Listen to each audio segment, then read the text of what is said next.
मेरा नाम सूर्यकांत है और आज का ये मेरा वीडियो इनऑर्गेनिक केमिस्ट्री का ही है। इसके चैप्टर का नाम है general principles and processes for the isolation of elements. यह वीडियो इस चैप्टर का तीसरा वीडियो है। ऑलरेडी इसका 2 वीडियो आपके इस चैनल पे अपलोड कर दिया गया है। आप लोग पहले उन 2 वीडियो को देख लें, उसके बाद इस 3rd वीडियो को देखिए तो ये आपको और भी बढ़िया तरीके से समझ में आएगा। चलिए शुरू करते हैं। तो इस वीडियो में हम लोग देखेंगे एक्सट्रैक्शन ऑफ मेटल्स। मेटल को एक्सट्रैक्ट कैसे किया जाता है, आखिर ये एक्सट्रैक्शन होता क्या है। ये जो एक्सट्रैक्शन टर्म का यूज किया गया है, किसे हम एक्सट्रैक्शन बोलेंगे, तो इसे हम डेफिनेशन के थ्रू देखेंगे।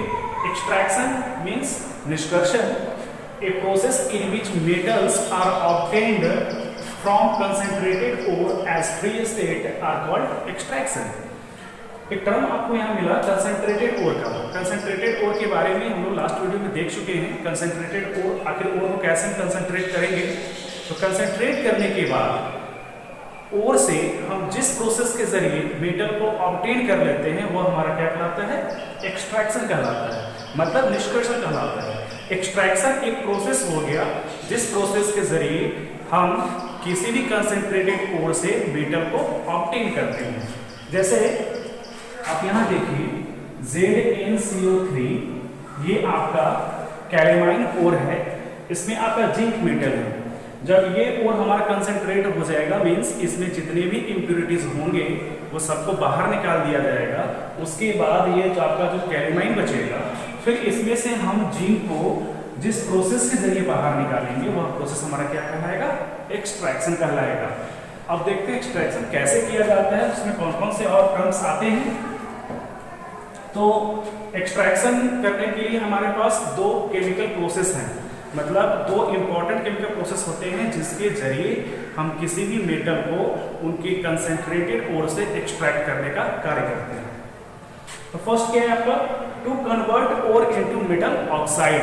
सबसे पहले हम क्या करते हैं कि ओर के नेचर को देखकर उस ओर को हम मेटल ऑक्साइड में कन्वर्ट करते हैं, चाहे ओर किसी भी नेचर का हो, चाहे वो सल्फाइड नेचर का हो, कार्बोनेट नेचर का हो।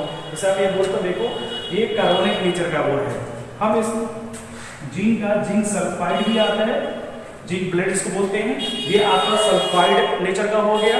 तो ओर आपका कार्बोनेट फॉर्म में हो, सल्फाइड फॉर्म में हो या फिर हाइड्रेट फॉर्म में हो, किसी भी फॉर्म में आपका कंसंट्रेटेड ओर है, तो उस ओर को हम जैसे ही मेटल ऑक्साइड में कन्वर्ट कर देंगे तो हमारा फर्स्ट केमिकल प्रोसेस पूरा हो जाएगा, मतलब मेटल को एक्सट्रैक्ट करने का फर्स्ट टर्म कंप्लीट हो जाएगा। तो सबसे पहले हम क्या करेंगे, to convert ore into metal oxide. सबसे पहले हम ओर को मेटल ऑक्साइड में कन्वर्ट करेंगे और यह प्रोसेस हमारा क्या कहलाता है, ये प्रोसेस हमारा ऑक्सीडेशन कहलाता है। तो एक प्रोसेस कंप्लीट हो गया। एक प्रोसेस में क्या किया कि ओर को मेटल ऑक्साइड में कन्वर्ट किए थे, इसका मेटल ऑक्साइड क्या हो जाएगा, जिंक ऑक्साइड यानी कि ZnO। ठीक है, अब नेक्स्ट क्या करेंगे, to convert metal oxide into metal. उसके बाद हम मेटल ऑक्साइड को मेटल में कन्वर्ट कर देंगे। और जैसा कि आप लोग जानते होंगे कि किसी भी ऑक्साइड को, जस्ट मीन्स मेटल ऑक्साइड हो या नॉन मेटलिक ऑक्साइड हो, आप उसको मेटल में कन्वर्ट करते हो, प्रोसेस क्या कहलाता है, हमारा रिडक्शन कहलाता है। क्योंकि मेटल ऑक्साइड से मेटल में कन्वर्ट करना, इसका मतलब रिमूवल ऑफ ऑक्सीजन। जब तक से हटेगा नहीं, ये मेटल में कन्वर्ट नहीं होगा। और रिमूवल ऑफ ऑक्सीजन क्या कहलाता है, हमारा रिडक्शन कहलाता है। तो ये प्रोसेस हमारा क्या हो गया, रिडक्शन हो गया। इस प्रकार से ये 2 ऐसे प्रोसेस हो गए जिसके जरिए हम किसी भी ओर से मेटल को आसानी से एक्सट्रैक्ट कर सकते हैं। अब यहां देखिए जो फर्स्ट टर्म है आपका, to convert ore into metal oxide, इसके लिए भी हमारे पास 2 मेथड है, क्योंकि हमारे पास डिफरेंट टाइप्स के ओर हैं। कोई कार्बोनेट नेचर का है, कोई हाइड्रेट नेचर का है, कोई सल्फाइड नेचर का है। तो उन सब के लिए अलग अलग प्रोसेस हमारे पास हैं जिसके जरिए हम उस ओर को मेटल ऑक्साइड में कन्वर्ट कर सकते हैं। तो उसके लिए 2 मेथड में, फर्स्ट क्या है आपका, कैल्सिनेशन। कैल्सिनेशन को हिंदी में क्या बोलते हैं, निस्तापन। आप उसका नाम भी सुने होंगे, जो क्लास 10 में भी पढ़ना ही है आपको। कैल्सिनेशन ये किसे बोलते हैं, the ore is heated to a high temperature below its melting point in the absence of air or limited supply of air called calcination. मतलब कैल्सिनेशन एक वो प्रोसेस हो गया जिस प्रोसेस में हम ओर को उसके मेल्टिंग पॉइंट से नीचे के टेम्परेचर पर गर्म करते हैं और एयर का एब्सेंस होता है। एब्सेंस मतलब जहां पर एयर न हो, या फिर लिमिटेड सप्लाई ऑफ एयर मतलब एक लिमिटेड अमाउंट में एयर को सप्लाई करके और ओर को जब हम उसके मेल्टिंग पॉइंट से कम के टेम्परेचर पर हीट करते हैं तो वह प्रोसेस हमारा क्या कहलाता है? कैल्सिनेशन कहलाता है। जैसे में आप इसको एग्जांपल के थ्रू यहाँ देखो कि आखिर ये कैल्सिनेशन कैसे होगा।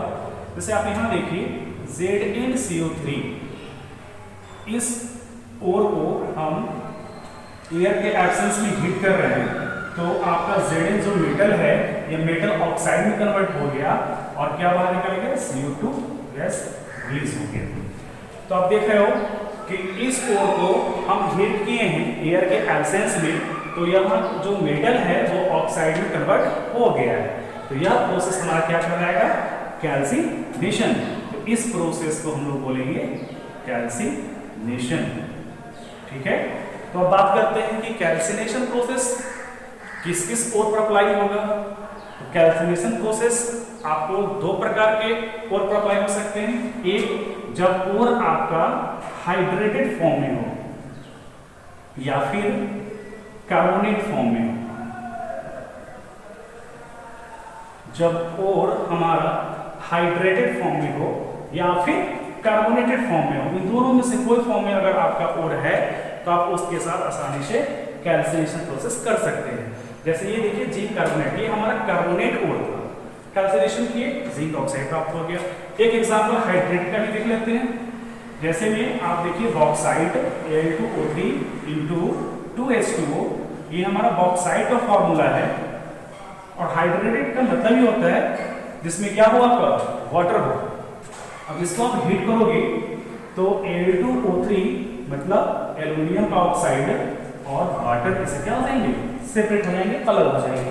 तो अब क्या देखें कि यहाँ हाइड्रेटेड ओर को भी हम जब हीट किए तो मेटल का ऑक्साइड मिला, कार्बोनेट ओर को हीट किए तो मेटल का ऑक्साइड मिला। ये दोनों प्रोसेस क्या कर रहे हैं हमारे? कैल्सिनेशन। तो ये ध्यान रहे कि जहां भी आपको कार्बोनेट ओर या फिर हाइड्रेटेड ओर दिखे, फटाक से पर कौन सा प्रोसेस करना है? कैल्सिनेशन करना है। तो कैल्सिनेशन क्यों किए हम? जो ओर में मेटल हमारा था उस मेटल को ऑक्साइड में कन्वर्ट करने के लिए, ताकि हम मेटल को आसानी से ऑब्टेन कर ले। तो एक प्रोसेस तो कैल्सिनेशन आपका हो गया। अब दूसरा देखते हैं। दूसरा क्या है हमारा? रोस्टिंग। रोस्टिंग का मतलब जारन। ये इसमें इससे थोड़ा सा डिफरेंस है। The ore is heated to a high temperature below its melting point in the presence of air is called roasting. मतलब रोस्टिंग एक वो प्रोसेस हो गया जिस प्रोसेस में ओर को हम उसके मेल्टिंग पॉइंट से कम के टेम्परेचर पर तो हीट करते ही हैं, लेकिन एयर के प्रेजेंस में करते हैं। और कैल्सिनेशन कहाँ किए थे? एयर के एब्सेंस में किए। कैल्सिनेशन प्रोसेस एयर के एब्सेंस में किया जाता है और रोस्टिंग प्रोसेस एयर के प्रेजेंस में किया जाता है। दोनों लगभग सेम ही हैं, बस अंतर किसका है? एयर के एब्सेंस का और एक में एयर के प्रेजेंस का। Calcination works in the absence of air and roasting works in the presence of air. अब इसको एग्जांपल के थ्रू देखते हैं। तो हमारे पास हाइड्रेटेड कार्बोनेट ओर में तो कैल्सिनेशन कर दिए थे। अब बचा हमारे पास एक कौन सा? सल्फाइड ओर। सल्फाइड ओर के लिए हम लोग क्या करते हैं? रोस्टिंग करते हैं। जैसे में आप ये देखो जिंक सल्फाइड, ठीक है। अब इसको एयर के प्रेजेंस में हम क्या करेंगे? हीट करेंगे। तो एयर प्रेजेंस आ गया, O2 डाल दिए। अब ये रिएक्शन करेगा तो क्या फॉर्म करेगा? जिंक ऑक्सीजन से करेगा तो zinc oxide ZnO and sulphur oxygen से करेगा तो सल्फर डाइऑक्साइड SO2। तो आप देखो मेटल ऑक्साइड फॉर्म में आपको गेन हो गया। तो रोस्टिंग प्रोसेस और कैल्सिनेशन प्रोसेस दोनों प्रोसेस से हम ओर को किस में कन्वर्ट किए? मेटल के ऑक्साइड में कन्वर्ट किए।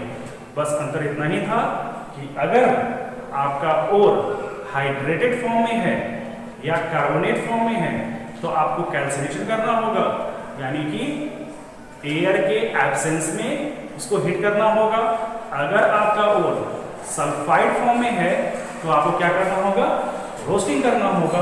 रोस्टिंग मीन्स एयर के प्रेजेंस में हीट करना।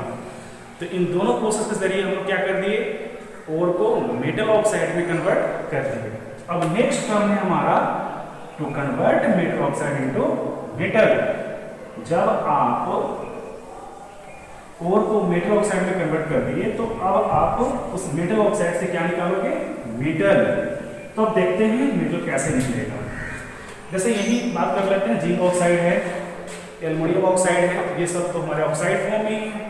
तो इसको हम लोग मेटल में कैसे कन्वर्ट करेंगे।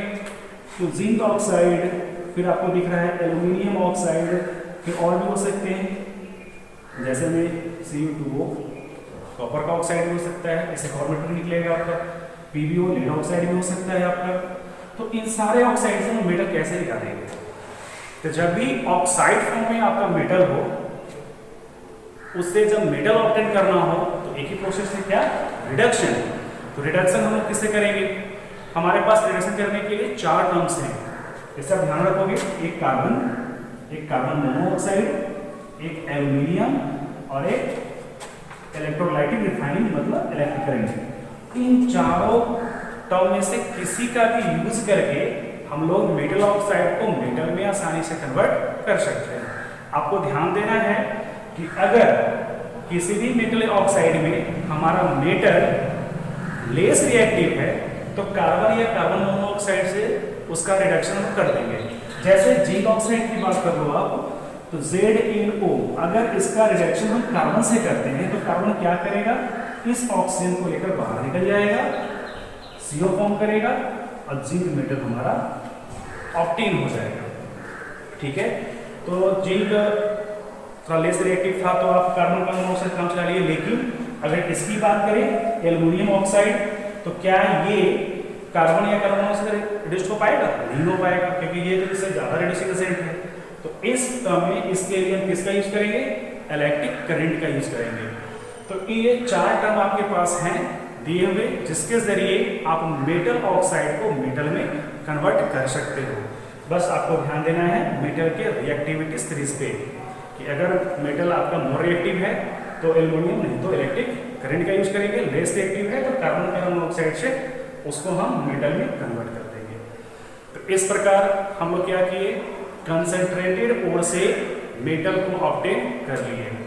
तो इस प्रकार जो आपको मेटल मिला है, क्या यह मेटल प्योर है, तो नहीं। जो मेटल आपका ओर से डायरेक्ट ऑब्टेन होता है वो उतना प्योर नहीं होता है, इसे प्योर करना पड़ता है। तो अब हम लोग नेक्स्ट वीडियो में देखेंगे प्यूरिफिकेशन ऑफ मेटल्स, मेटल को कैसे हम प्योर करेंगे। इसमें अभी भी कौन कौन से इम्प्योरिटीज हैं, इस टर्म को हम लोग नेक्स्ट वीडियो में देखेंगे। तब तक के लिए हमारे चैनल को सब्सक्राइब कर दे, बेल आइकन को प्रेस कर दे, ताकि हमारे वीडियोस आप तक आसानी से पहुंच सके। Thank you.